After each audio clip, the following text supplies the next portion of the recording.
গাঢ় নীল শার্ট ও খাকি প্যান্টর নতুন ইউনিফর্মে আজি বুধবার দায়িত্ব পালন শুরু করেছে বাংলাদেশ পুলিশ।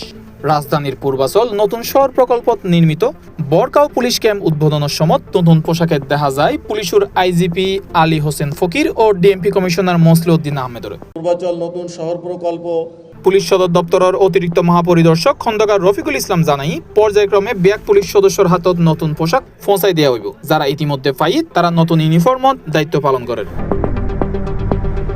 2024 সালের 5 আগস্টের পর পুলিশ সংস্কারের অংশ হিসেবে ইউনিফর্ম পরিবর্তনের দাবি উঠে। পরবর্তীতে আয়রন ও কফি বাদামি রঙের পোশাক চালু হইলেও তা লই এনে নানা সমালোচনা তৈরি হয়। বিএনপি সরকার ক্ষমতা দায়ের পর আবারও পোশাক পরিবর্তনের সিদ্ধান্ত নেওয়া হয় এবং গত 18 জুন নতুন প্রজ্ঞাপন জারি করা হয়।